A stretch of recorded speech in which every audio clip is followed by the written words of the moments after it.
On January 30th, 2026, the silver market did something not seen in a generation. It fell off a cliff. In a single brutal session, prices plunged over 30%, a violent move that vaporized weeks of gains. Silver, which had been flying high at record prices, was suddenly in a free fall. But this isn't just a story about a precious metal. At almost the exact same moment, headlines screamed about a firestorm in the crypto world. A wave of liquidations, reportedly totaling $1.7 billion, was tearing through exchanges and wiping out traders. So how? How does a physical commodity literally dug from the earth seemingly trigger a multi-billion-dollar panic in the world of digital code? The mainstream narrative pointed to a single political appointment, but that's not the real story. Here's the part no one tells you. It wasn't a change in fundamentals that caused this crash. It was a catastrophic failure of the market's hidden plumbing. The leverage broke. And understanding why that plumbing broke is the key to protecting your portfolio from the next invisible shockwave. Because this event wasn't just a fluke. It was a stress test of the entire system. And what it revealed is either a warning sign of a deep rot or a once-in-a-generation buying opportunity. To understand the crash, you have to understand the mania that came first. By late January 2026, the silver market was a coiled spring. Prices had gone parabolic, surging on an intoxicating story, a massive supply deficit. The world needed more silver than it could mine, not for jewelry, but for the guts of our future. Solar panels, EVs, 5G, and the booming AI sector all run on silver. This powerful story was then supercharged by a macro tailwind. With US national debt rising, investors piled into hard assets as a hedge. Gold pushed past $5,000 an ounce, and silver, its cheaper, more volatile cousin, was seen as the high-stakes way to play the trend. It became a crowded elevator, with speculators leveraging up to ride the price to the moon. But in a mania, no one looks up to see the cable starting to fray. Then, the spark. On January 30th, reports surfaced that President Trump was nominating Kevin Warsh as the next Fed chair. To most, the name means nothing. To Wall Street, it means everything. Warsh is a known monetary hawk, an outspoken critic of the easy money era. The market, which had bet on a compliant, money-printing Fed, was caught completely flat-footed. The reaction was instant. The US dollar spiked, real yields rose, and for assets like gold and silver that pay no interest, that's poison. The selling began. But this is where the market structure turned a trickle of selling into a tidal wave. Think of it as a line of dominoes. The Warsh news was the finger that tipped the first domino. The initial price dip triggered margin calls for the most over-leveraged traders. They couldn't post more cash, so their brokers forcibly sold their positions. This forced selling pushed the price down further, toppling the next set of dominoes. Other traders automated stop-loss orders. A stop-loss cascade is a self-reinforcing death spiral. Forced selling triggers stop-losses, which creates more selling, which triggers even more stop-losses. And we have the smoking gun. Market data shows that during the crash, trading volume was enormous, but a key metric called open interest, the total number of contracts, was falling.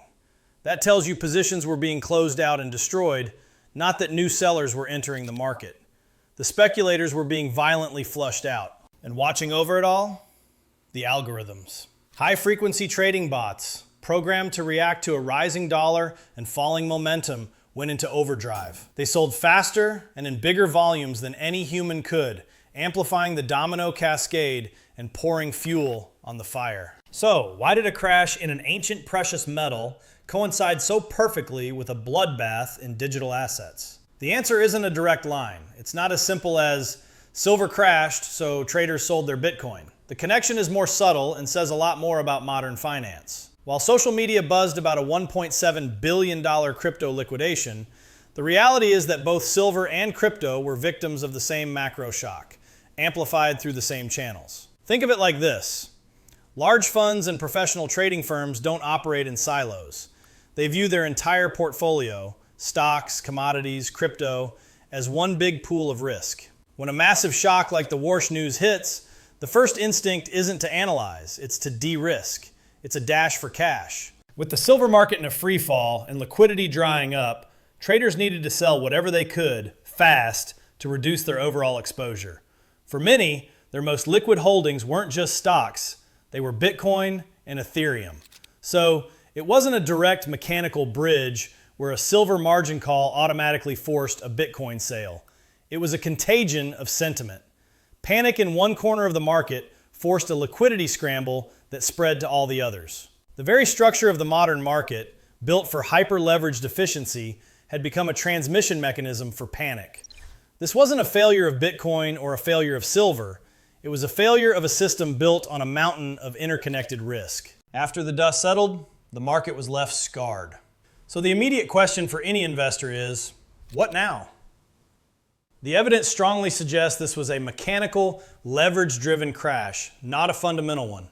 The reasons to own hard assets, structural deficits, industrial demand, sovereign debt concerns, are all still here. The crash simply performed a violent but necessary function. It flushed the system of weak hands. For investors, this creates a clear three-step playbook. Step 1, control your risk now. This event is a stark reminder that all markets are connected. The idea that any asset is a perfect island has been proven false. Review your own portfolio, and most importantly, your own use of leverage. In a systemic de-risking event, the person who gets the margin call always loses. Don't be that person. Step 2, reevaluate the opportunity. With the speculative froth blown off the top, the market may now be grounded in a more powerful, fundamental story. For those with a long-term view, this brutal correction could be the entry point they were waiting for. The paper speculators are gone, leaving the industrial users and long-term cash buyers. Ask yourself if the fundamental thesis is still intact. If the answer is yes, this is where you start paying attention. Step 3, know what to watch next. Don't trade blind. The key metrics to watch are clear. First, the US dollar. As long as it remains strong, it will be a headwind for hard assets. Second, key price levels. Many analysts are watching the $70 to $80 range in silver as a critical support zone. And third, watch the open interest data. A slow, steady rise alongside price would signal a healthier rally, not the return of reckless speculation. The great silver crash of 2026 wasn't just about silver. It was a stress test that revealed the hidden fragility of our interconnected financial system. It showed how a single headline could be amplified by leverage and algorithms into a cross-asset panic, linking the oldest form of money with the newest in a violent cascade. The bull case for hard assets, based on deficits and monetary concerns, wasn't broken. The speculative leverage built on top of it was. The invisible machinery of the market seized up, and for a few chaotic days, we all saw what happens when the gears grind to a halt. So what do you think? Was this a healthy flush out that has cleared the way for a more sustainable rally? Or was it a warning shot that this kind of contagion is the new normal? Let me know in the comments. And if you want to understand the invisible forces that truly move markets, subscribe and hit that notification bell so you don't miss our next investigation.